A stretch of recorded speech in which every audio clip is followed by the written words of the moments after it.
Bonjour, je suis Isabelle Mottet, la directrice d'Audible en France. Audible, en tant que pionnier dans la création et la diffusion de contenus audio et notamment de livres audio, est partenaire des trophées de l'édition cette année et j'ai le plaisir d'être membre du jury, notamment pour le trophée de la création audio. Roquette à cheval. Je pensais pas voir ça un jour. Ouais. T'es sûr que t'as la main sur les commandes ? Tais-toi et ouvre-moi la stalle, tu veux ? Nous sommes présents dans plus de 180 pays et en plus de 50 langues.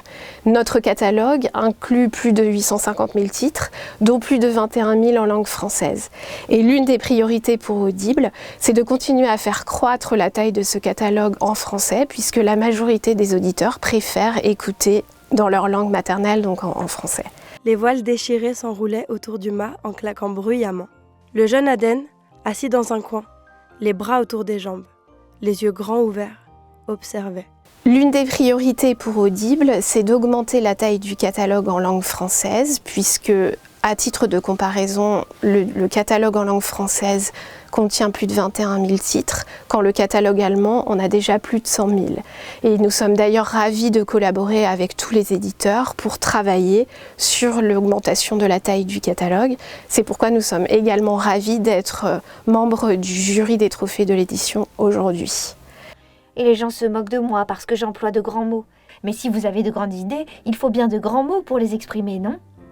Nous avons aussi à cœur chez Audible de surprendre les auditeurs avec des histoires exclusives qu'ils n'ont jamais entendues auparavant et nulle part ailleurs. C'est le cas par exemple avec des séries comme Marvel Wastelanders ou avec les légendes urbaines de Liv qui transportent les auditeurs dans des histoires fantastiques et complètement inédites.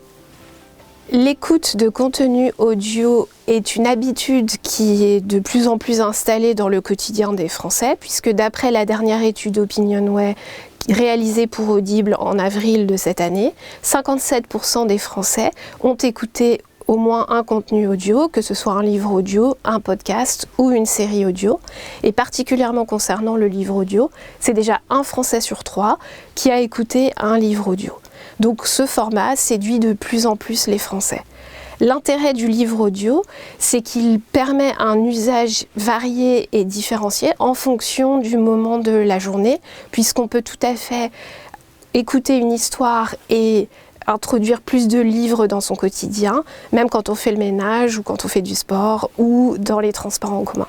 Le livre audio est aussi une très bonne alternative aux écrans pour les enfants, ce qui est une préoccupation majeure actuellement dans notre société.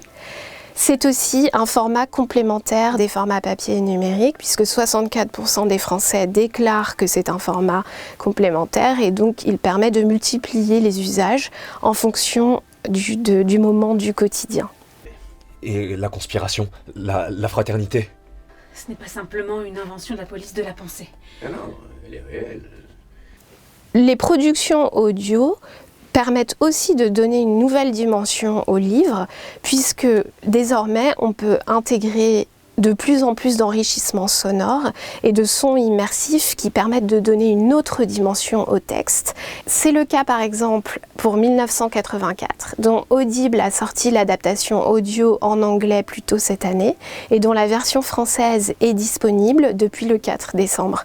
Cette production a été réalisée en Dolby Atmos, ce qui permet par exemple d'immerger l'auditeur dans la foule qui crie Big Brother et on a vraiment l'impression d'être dans cette foule et immergé dans l'histoire, ce qui crée une expérience vraiment très intimiste.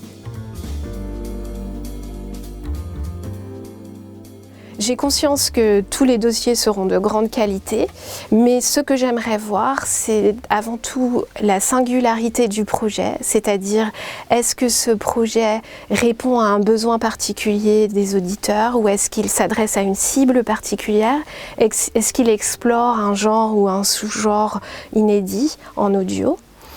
Et d'autre part, mon attention sera aussi portée sur le processus créatif en lui-même, c'est-à-dire est-ce que dans la production, l'éditeur a apporté une touche éditoriale particulière, que ce soit dans le choix des voix, dans les enrichissements sonores ou dans le montage. Chez Audible, nous avons à cœur de soutenir la création audio et par la même occasion, nous travaillons avec les créateurs, les éditeurs, les auteurs et les producteurs qui font la richesse de cet univers. J'espère que les candidats au trophée de la création audio seront nombreux et j'ai hâte d'être transportée par ces histoires.